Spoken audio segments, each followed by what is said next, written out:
I never thought it would be my sister who would ruin my life. But here we are. I had it all. Or at least I thought I did. A beautiful family. A legacy we built from the ground up in Napa Valley. People envied us. Victor Harrington, my father, had turned our small vineyard into a global empire. His wines graced tables from Paris to New York, and our family, well, we were the picture of success. But behind the smiles and the expensive bottles, something ugly was always lurking. I should have seen it coming. But Kendall, my twin, the one person I thought would always have my back, she turned into a stranger the day Dad died. And trust me, I had no idea how much she'd changed until it was too late. The worst part, she didn't just betray me. She made sure I would never come back from it. I know what you're thinking. It's a family feud. It happens. But this wasn't a feud. This was a setup, a masterpiece of lies and manipulation that would take me years to unravel. And by the time I realized what was happening, I was already being arrested for a crime I didn't commit. It all started with a phone call. Federal agents. My name on their lips. Embezzlement. $2.5 million. It sounded insane. My sister, the one I grew up with, the one I'd shared everything with, she was the one who framed me. And when they found the evidence, my fingerprints on the documents, a witness who'd seen me in Las Vegas, hell, even a fake receipt they planted in my office drawer, I was done for. The media tore me apart. My own blood, my own sister, turned everyone against me. I had no way to fight back. I was crushed, humiliated, sent to prison. The thing I never thought could happen to me. But here's the thing about rock bottom. It doesn't stay there forever. That day, when they threw me in that prison cell, I didn't think I'd ever get out. But Kendall didn't know what she had just started. I wasn't going to stay in a cage forever. And I wasn't going to let her get away with it. The day they locked me up, that was the day everything changed. And trust me, you don't want to miss how this ends. And that's where my story really begins. You know, when you're close to someone, really close, like I was with Kendall, you can't imagine that they'd ever turn on you. We weren't just sisters, we were twins. We shared everything. Our thoughts, our secrets, our plans for the future. Heck, we even looked alike, down to the freckles and the way our hair curled in the same exact places. People used to say we were two halves of the same whole. But Kendall, she was always different from me. Growing up, she loved the spotlight more than anything. She was the life of every party, the center of attention. Me, I was the quieter one, the one who stayed behind the scenes. I loved the work, the grind of the vineyard, the soil between my fingers, learning about the grapes, fermentation, and what went into making every bottle of wine we sold. I wanted to expand the brand, to make it something lasting, sustainable, something bigger than just the name. But Kendall, she didn't care about any of that.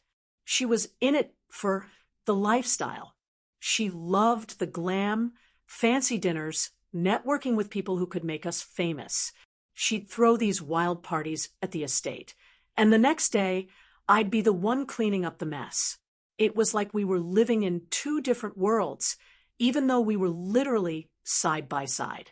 She thought her charm, her ability to network with influencers and celebrities, was what made the business tick. She had the face, I had the brains. And yet, when Dad died, it all came crashing down. Victor Harrington, my father, my rock, was gone. Just like that. No warning. No time to say goodbye. I don't know how my mom, Patricia, managed. She stepped back from the business, left it to me, and Kendall. She was heartbroken, too broken to even fight for the vineyard. She trusted us to carry on. But Kendall, she was looking out for herself. The will came a few days later, splitting the estate right down the middle. I thought it was fair at first. I was always the one who worked for it, spent my summers on the land, worked the harvest, made sure everything was perfect. Kendall, she'd show up when she felt like it, and even then, it was all about the perks. But she didn't see it that way. She thought she deserved more. And honestly, I don't even know when she started to hate me for it. Maybe it was when I decided to make some changes. Dad had built the business on tradition, on luxury, but I wanted to take it to the next level. Sustainable practices, organic growth, something that would last, not just for now, but for generations to come. Kendall didn't care about any of that. She wanted quick results, flashy headlines, big deals with Hollywood stars. We fought a lot after Dad died. She couldn't stand the fact that I was taking charge. She thought I was trying to take everything from her. But truthfully, I just wanted to make sure we kept Dad's legacy alive the right way. But I didn't know how far Kendall was willing to go to make sure she was in control. It wasn't until after the investigation started that I realized Kendall had been skimming from the vineyard for months, small amounts at first, but enough to make a dent in the funds. And when things started to get tight, when the auditors came knocking, she needed a scapegoat, and she knew exactly who to blame: me. I never saw it coming. I didn't even know she had access to my login credentials. I didn't know she could get into the accounts and move money around, making it look like I was the one behind it all. When I was arrested, I thought it was a mistake, a horrible misunderstanding. But when I saw the evidence, when I saw her lying to everyone, my heart broke. I couldn't believe it. Not from her. Not from Kendall. She was the last person I thought would betray me. But there it was, proof that she'd set me up. It wasn't just a crime. It was her making sure I was out of the picture. It was her making sure she took everything, Dad's legacy, the vineyard, the money, and left me with nothing. And the worst part, she didn't even care that I was about to lose everything. No, she had moved on. She was living the life she always wanted, the one that I'd worked so hard to build for us. I couldn't let it go. I couldn't just sit back and let her win. She had to pay for what she'd done to me, what she'd done to our family. And that's when I made a decision, one that would change everything. I was going to get out of that hellhole. I was going to find the truth, and I was going to make her pay. I can't tell you how many times I sat in that prison cell, staring at the concrete walls, wondering if I'd ever get out. The days blurred into weeks, and the weeks into months. It felt like time didn't even matter anymore.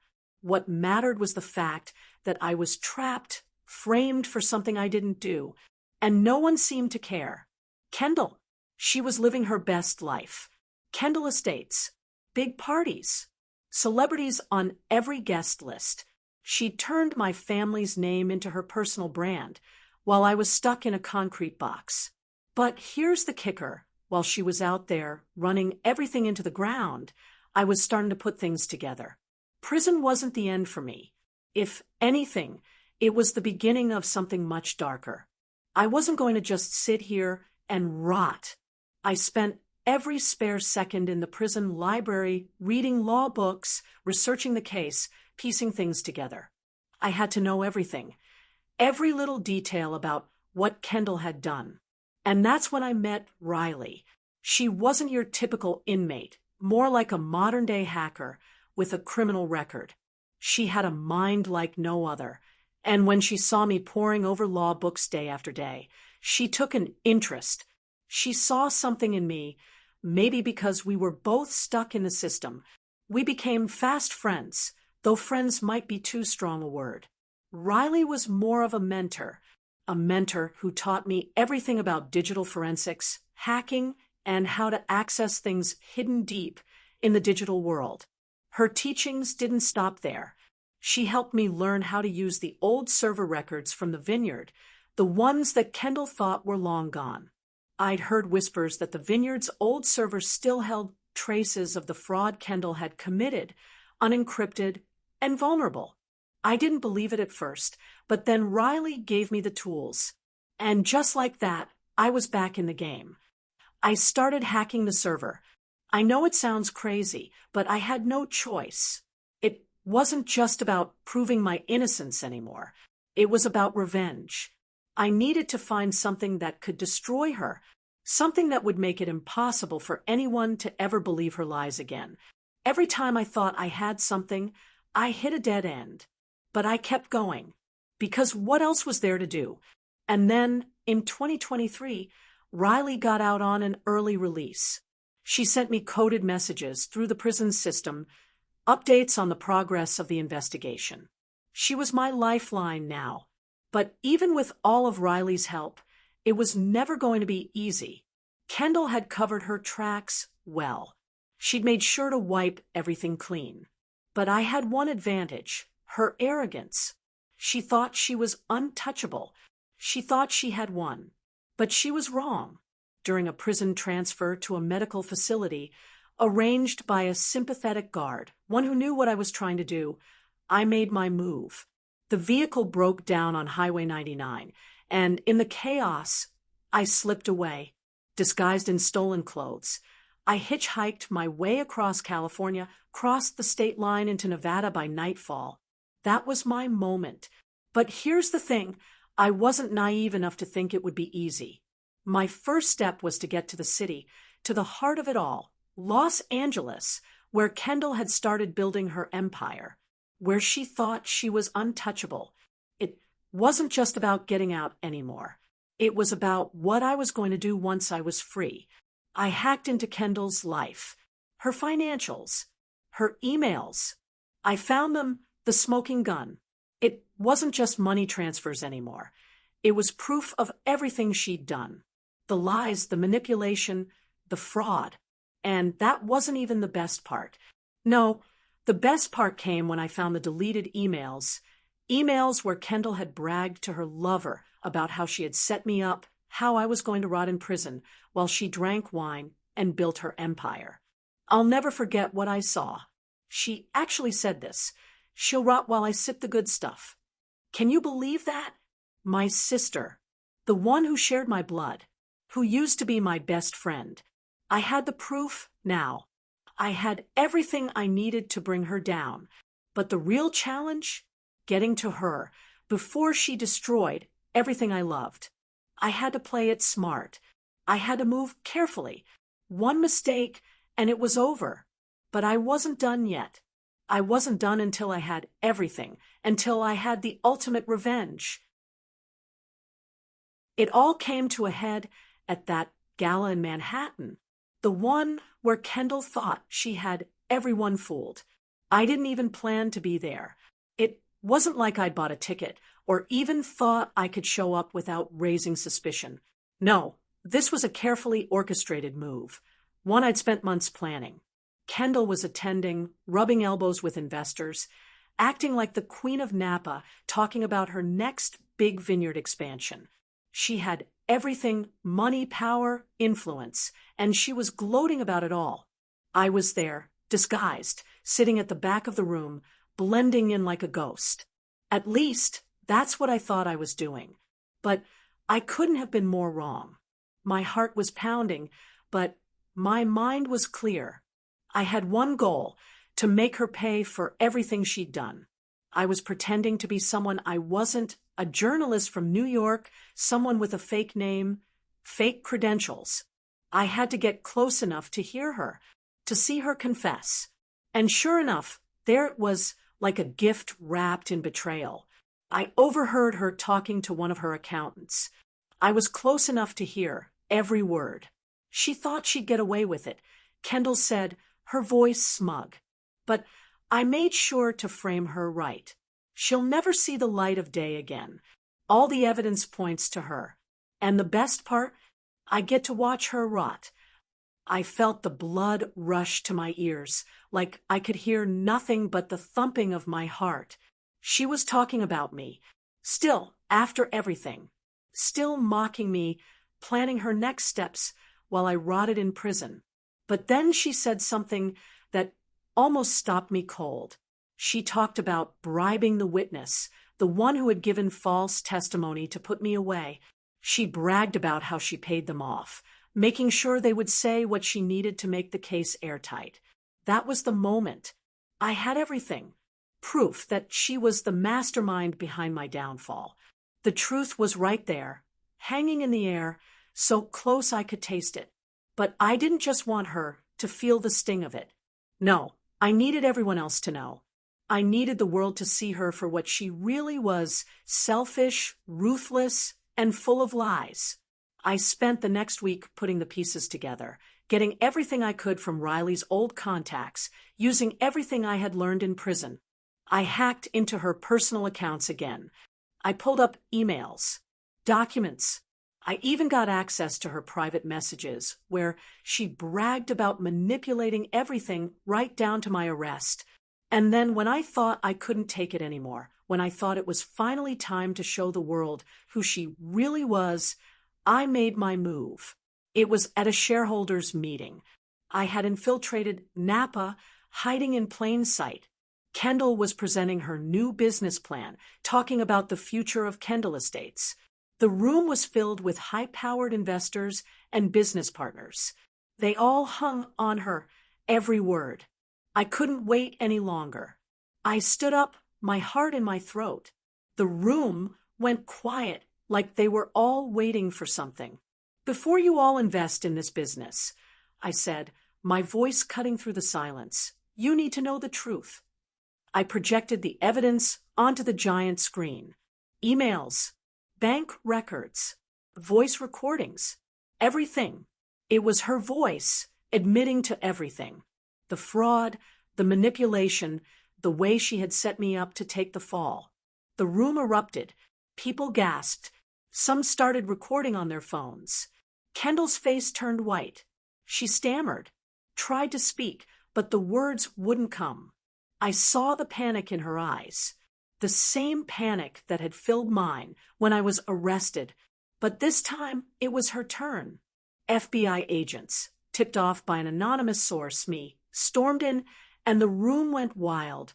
Kendall stood frozen, eyes wide, unable to move. They were taking her down, right in front of me. And I couldn't have been more satisfied. But it wasn't over yet. Kendall, in a last-ditch attempt to save herself, made one final confession that I didn't see coming. As they handcuffed her, she whispered something I'll never forget. "The will. Dad changed it. He left everything to you." My breath caught. What the hell was she talking about? I didn't have time to process it. But the agents had heard her, too. And as they led her away, they started asking questions about the will. A part of me wanted to believe it, wanted to believe that maybe, just maybe, my father had seen this coming, that he knew Kendall was capable of this kind of destruction. But right then, I couldn't think about that. The satisfaction of seeing her arrested was enough to carry me through. She was finally getting what she deserved. But as they carted her off, one thing stayed with me: the twist. She just opened a door I hadn't expected. And I couldn't help but wonder, was this really the end? The days after Kendall's arrest were strange. A part of me wanted to bask in the glory of it, to let the weight of everything I'd just exposed sink in. The look on her face when the FBI walked in, her world crumbling before her eyes. It was a moment I'd dreamed of for years. I had her, and I had everything I needed to bring her down. But even as she was led away in handcuffs, my mind couldn't stop working. She'd said something before they took her, something that echoed in my brain like a warning. "The will. Dad changed it. He left everything to you." What the hell did that mean? Did Dad actually suspect Kendall? Was he the one who knew I'd be the only one to save the business? I had to know. I spent the next few weeks digging. But this wasn't like the public spectacle of the shareholders' meeting. No, this was me alone, sitting in the dark, sorting through my father's documents, his personal files, everything he'd kept hidden. It was like going through my own history, page by page. I found a box of old letters, business contracts, and at the very bottom of it, something that made my blood run cold. A letter from Dad to his lawyer, dated a few months before his death. It was clear. He knew. Victor Harrington, my father, had quietly amended his will just before he passed away. He'd suspected Kendall of something, something that made him change everything. And he'd left the vineyard to me. I didn't know what to feel. Shock, anger, relief, maybe all of it. For years, I had been fighting for a legacy I thought was mine to inherit. But now, it felt hollow. What had it all been for? Kendall's betrayal? My years in prison? The pain of losing everything? All of it felt like some kind of cruel joke. And I was the punchline. But now, it wasn't just about revenge anymore. It was about reclaiming what was mine. I had nothing left to lose. So I made a plan. Riley, my ally from prison, had been sending me intel about Kendall's trial. It was a media circus. Everyone was watching, waiting for her to crumble. But I was different now. I wasn't going to let the world watch me get destroyed again. I was going to take what was rightfully mine and rebuild everything. I was going to take back the vineyard. I didn't let the media frenzy distract me. I didn't get involved in the drama of the courtroom. Instead, I went straight to work. I spent weeks meeting with my father's old business partners, people who had been too afraid to cross Kendall in the past. I dug into the financials, the trust funds, the vineyard's operations. I learned everything, every corner of my father's empire that Kendall had tried to corrupt. I found loopholes, cracks in the foundation, places where the business could be rebuilt, cleaned, fixed, stronger than ever. I had become the very thing I never thought I'd need, the one who would rebuild not just for me, but for the legacy my father left behind. But the clock was ticking. Kendall wasn't done. She was still fighting, trying to worm her way out of everything. I had to act fast. I showed up at the vineyard, and it felt surreal. The place where it all started. The vines stretched out in front of me like a reminder of everything that was lost and everything that could still be saved. I was standing there, in the same spot where I'd first learned the business, with the full weight of my father's legacy on my shoulders. But this time, I wasn't just a daughter looking to make her mark. I was someone who had seen the worst of betrayal and who had clawed her way out of the darkness. And I wasn't about to let Kendall win. I could feel the tension building. The world was watching, and Kendall's final trial was nearing. I knew that once the truth came out, everything would change. But I couldn't wait for the world to hand me justice. I had to make it happen. So I did what I had to do. I made my move. I was ready to take back my birthright. But what I didn't know was that Kendall had one last card to play.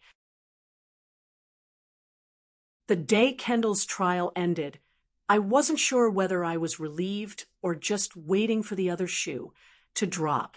She'd been arrested, yes, and the charges were damning. Fraud, conspiracy, perjury. The world had seen the truth. But I knew her. Kendall wasn't going down without a fight. And I wasn't going to let her have the last word.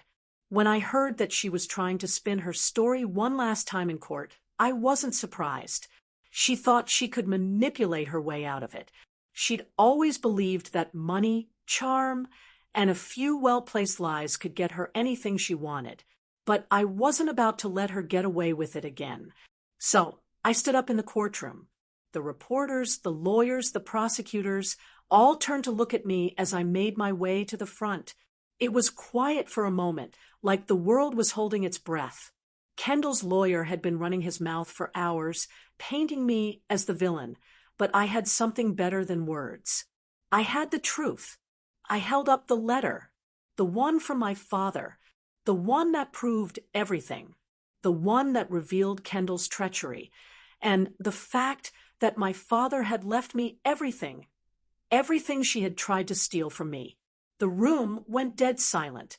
This I said, my voice steady, but filled with years of suppressed anger, is what my father left for me. And this is the proof that Kendall has been lying, stealing, and destroying everything he worked for. I watched her face fall. Her smug, overconfident expression turned pale. The room erupted in murmurs. Kendall's attorney tried to object, but it was too late. The evidence was already on the table, and there was no getting around it. It was done. She was finished, but I wasn't done yet. With the evidence I'd collected, emails, financial records, voice recordings of her confessions, I made sure that everyone knew just how deep her betrayal went. The public saw the truth, the investors saw the lies she had fed them, and the world understood exactly who Kendall really was.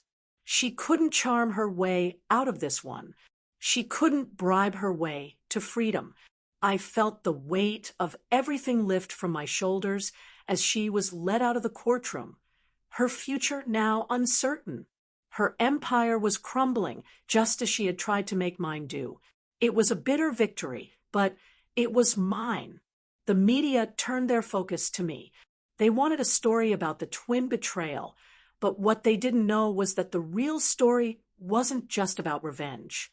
It was about redemption, about me reclaiming my life, my family's legacy, and everything I had worked so hard for. I spent the next few months rebuilding. Kendall's arrest had thrown a shadow over the vineyard, but with the truth out in the open, it didn't take long to earn back the trust of the investors and the community. The vineyard had been tainted by her actions, but it wasn't beyond saving. And it wasn't just about the business anymore. It was about healing. I began to repair the relationships that had been broken, starting with my mother. For the first time in years, we had real conversations not about business or betrayal, but about the family we had once been. But just when I thought it was over, just when I thought I could finally put this chapter of my life behind me, the final twist came. A few weeks after Kendall's conviction, I got a letter from her. It wasn't a plea for forgiveness. It wasn't an apology. No, it was something else, something I wasn't prepared for. She was gone. Not in the way I had expected. No, she didn't die. She disappeared. Vanished. No one knew where she had gone. There was no trace, no hint of where she might be. The authorities had tried to track her down, but she had slipped through their fingers. And that left me with a chilling realization. This wasn't over.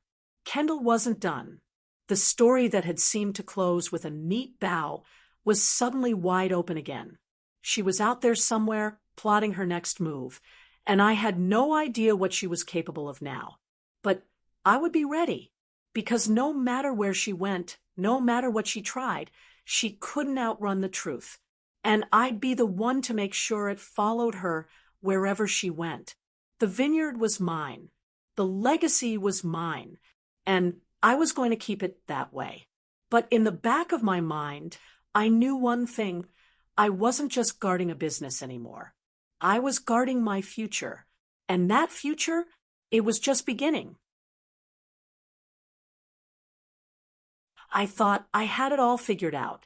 Kendall was behind bars, the vineyard was mine, and I was finally free to rebuild my life. But sometimes life throws you a curveball you never saw coming. And I had no idea just how far Kendall was willing to go to destroy everything. It all started with a call I wasn't expecting. I was sitting in my office, going over financials, still getting everything back in order when my phone rang. I didn't recognize the number, but something told me it wasn't good news. I picked it up, my heart pounding before the first word was even spoken. "Aubrey, this is Special Agent Martinez. We need to talk." I froze. Every nerve in my body went on high alert. "What's this about?" I asked, trying to keep my voice steady, though it betrayed me. "It's about your sister. She's not where you think she is." My breath caught in my throat. "What do you mean?" "Kendall's in prison." "Not anymore," the agent said coldly. "She escaped." I didn't know how to process that. I mean, how Kendall was in custody, under lock and key. The last time I saw her, she was being led away from the courtroom, defeated. But now, it seemed like she had slipped through the cracks. The authorities had been watching her, tracking her every move, but it was clear that somehow Kendall had managed to escape, vanish from sight again. You don't understand, Agent Martinez continued. She's been planning this for months. She had help from the inside. Someone in the prison was on her payroll. It felt like the ground was slipping from beneath me. Kendall had been playing the long game the entire time. She wasn't defeated. She had been waiting, scheming, planning her comeback. Where is she? I demanded. We're still piecing it together, but she's in the wind. She's got a network, and it's big. We don't know how much time we have before she makes her next move. I hung up, feeling a pit of dread settle in my stomach. I had thought the worst was behind me. I thought Kendall was done, but she was still out there, free, dangerous, and likely angrier than ever. But there was something else, something that struck me like a thunderclap. As I thought about what Agent Martinez had said, I realized that the will, my father's will, hadn't been the only thing Kendall had been after. She had been planning to take me down, not just for the vineyard, but for everything. I should have known it wasn't over. And then it hit me, the final twist in this entire nightmare. Kendall hadn't just been trying to destroy me. No, her goal was bigger than that. She was after something more. Something I hadn't even realized until now. My father had changed the will, yes, but there was a deeper secret buried beneath everything. The one that would change everything I thought I knew. Kendall hadn't just wanted the vineyard. She hadn't just wanted money or power. She wanted the truth that my father had hidden from both of us. And it was that truth, the one I hadn't even known to look for, that would unravel everything I had ever believed about my family. As I sat there, the weight of it all crashing down on me, I realized one thing. The game had changed. And now, it wasn't just about a legacy or revenge. It was about survival. Because Kendall was coming for me. But she wasn't just coming for the vineyard this time. She was coming for the one thing that could destroy us both. And I had no idea what that was. But I was about to find out. The twist was only just beginning. The truth was more dangerous than I ever imagined. What my father had hidden, what Kendall had been after, it wasn't just a piece of paper. It was something that could tear apart everything I thought I knew about my family. But here's the thing. I'm not done. Kendall might be free, but I'm not going to let her take everything from me again. Not this time. I've already lost too much. Now, I'm more determined than ever to get to the bottom of this. Because if she's coming for the truth, then I need to be ready. I have to uncover what my father hid from both of us. And I have to make sure Kendall doesn't get her hands on it. This isn't just about reclaiming the vineyard anymore. This is about survival, about protecting everything I've worked for, everything I've rebuilt, and most importantly, about finally putting an end to this twisted game she's been playing. So what's next? I don't know yet. But what I do know is this. Kendall won't stop until she's taken everything. And I'm not going to let that happen. Not again. But here's the question I want to ask you. Do you think I'm making the right choice by going after this truth? Or should I have let it go and moved on with my life? Comment below with your thoughts. Would you hunt down the truth, even if it meant more danger? Or would you cut ties and walk away? And don't forget to subscribe. This story is far from over, and the next chapter is going to be even bigger than the last. Trust me, you won't want to miss what happens next, because Kendall's coming. And this time, she's not just after a vineyard. She's after everything. Stay tuned.